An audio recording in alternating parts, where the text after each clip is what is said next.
Going to start off with a question from Greg Logan at Newsday for you. Hi, Rondae. I have a couple of questions for you. First of all, can you just describe what the experience has been like for you to join the NBA champions and to have to earn your way into the rotation the way you did? It's definitely been an experience. Something, I take very seriously. The learning from, Coach Nurse, Freddie, Kyle, Mark, and those guys has definitely been beneficial and helpful to my career. Them being on a winning team, knowing the game, understanding the pace of the game, and the ins and outs about it has definitely helped me. And just sitting back and watching and learning. And then I've always been someone who had to work hard, who had to earn his keep. So when I came here and I had to work my way to earn minutes and to get the position that I'm in. It's definitely something, I knew it wouldn't be a cakewalk, so I understood that coming in. And then the rest was history, just putting in the work. Second of all, are you still in contact with any Nets teammates? And when you look at this team, which is so very different from the team you saw in the regular season, what are your impressions of how they're playing?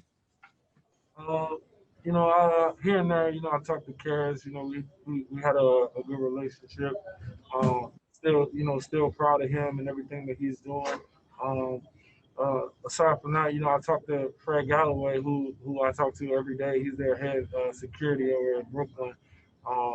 Been like a mentor, loving, caring person to me. So every time I see him, we just talk about life and doing things, making the world a better place. So. What was the second question? What are your impressions of how they're playing with such a different roster? I think they're playing. They're playing basketball. They're playing free. They're getting after it. We gotta give credit to Karras, orchestrating the offense and doing his thing. Joe shooting the ball pretty well. Proud of those guys. Thanks very much, Rondae. Yeah. Next, we have Ryan Wallstat from the Toronto Sun. Hey, Rondae, how you doing?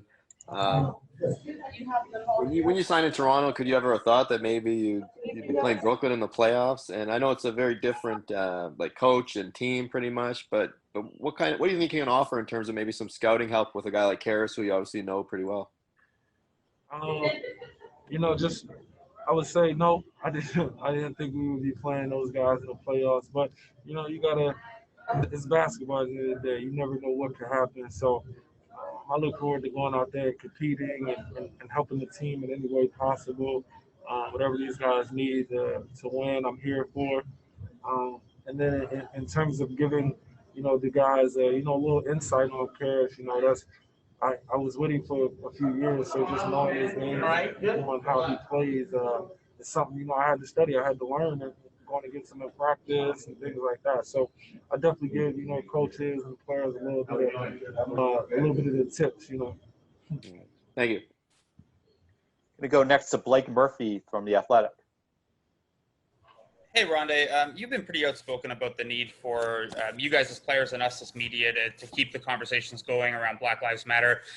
As the playoffs begin, and I think some people's tendency is maybe to focus more on basketball, what can you guys do and what can we do as media to kind of make sure that that's still at the forefront of this?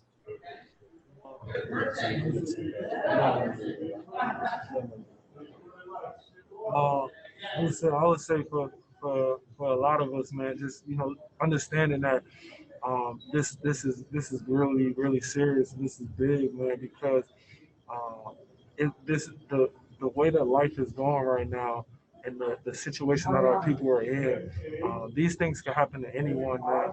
And we need to understand that more than ever right now, that unity is big in our world and we need it more than ever.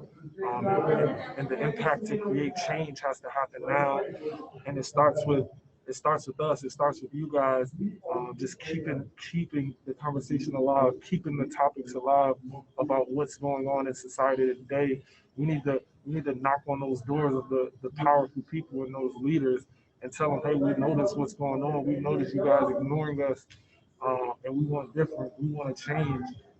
And that's where it starts at, not giving up and keep believing and pushing to make the change, to empower our people, to give them hope, to inspire them to be something. You know, we once were all kings and queens, and we need to get back to that rightfully so.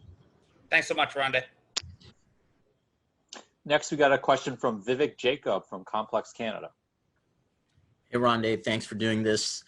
You talked about what needs to happen going forward. I'm just curious what your impressions are of what the NBA has done to this point to keep the conversation going, whether it's, you know, the messages on the back of the jersey, the kneeling, or even, you know, the Board of Governors committing $300 million over the next 10 years to empower the Black community. I feel like they're doing a good job because they know just the true story of the NBA. At the end of the day, if you look around, I don't know the exact number, 70-80% of the NBA is African Americans, Black people. So just understanding that the importance of who we are and our role in this game and in this world, I feel like they're doing a really good job in making these changes and these efforts to make it important that we need change. And we see you guys hiding in the shadows that don't want to make change. We're calling your name and your number. And even something as small as, you know, having minority restaurants that you can go eat from. Do you feel that is a strong message to send as well, that maybe isn't as out there in the public? Yeah, so I'll say this when it comes to, you know, the minority restaurants and things like that. I feel like if we kind of create an environment of more owned businesses by the people, by the culture, then we start to create a different type of money stream, a different type of wealth in our environment. So, for instance, I'm working on something in my city where I create businesses, and potentially in the future, the people in these cities, in these minority communities, can own these businesses, own these homes.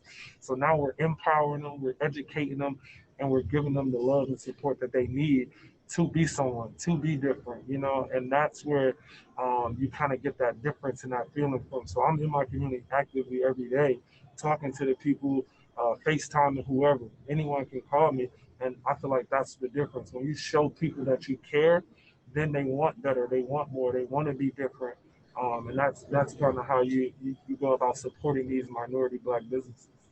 Is that something you've been working on more recently? I know you've had the school idea before that you wanted to do, but is this something more recent? Yeah. This is something more recent. I mean, it's always been my vision and dream to, you know, create change for generations to come. But this is definitely something big it'll help a lot of people, man. It'll help a lot of lives, and I feel like this is just the blueprint that we can take on to different cities to, you know, just build up our communities, because our communities are built up of Black people. Great. Thank you so much, Rondae. Much respect for what you're doing. Final question is going to go to Louis Zatman from Raptors Republic. Hey, Rondae, just back to basketball for the last one. Nick Nurse has used you to guard centers, to guard point guards, everything in between this year. What was different fitting into Toronto's team defense this year than anything you had maybe done before? I didn't hear you. I'm sorry. There's kind of some noise in the back. No, that's all right. I said Nick used you to guard point guards, centers, everything in between this year. What was different slotting into Toronto's team defense this year than maybe any other defense you've played before? The only defense I played for was Brooklyn. But definitely coming into Nick's defensive schemes, I feel like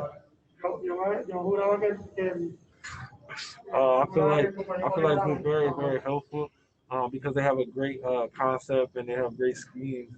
And it's beneficial to my defense and how I play, being a great on-ball defender, knowing I have help, knowing knowing the coverages and everything like that. It's definitely been great to play with these guys because they love to play defense. That's something they thrive off of. They know if they get stops, they can push the pace and transition. So coming here and being able to play this type of defense with the help and the communication and just, you know, the guys all wanting to play defense, it's been great. Have you found that chatting with Nick, who, you know, I mean, his defense has kind of revolutionized the NBA. Have you found that's changed how you play? I mean, change how I play? Probably not, because I've always been a defensive first guy. I've always been someone who, just my defense kind of revved up my offense. I'm a push the pace kind of guy, transition guy. Finding my teammates and getting to the rim. So defense has always been at the forefront for me.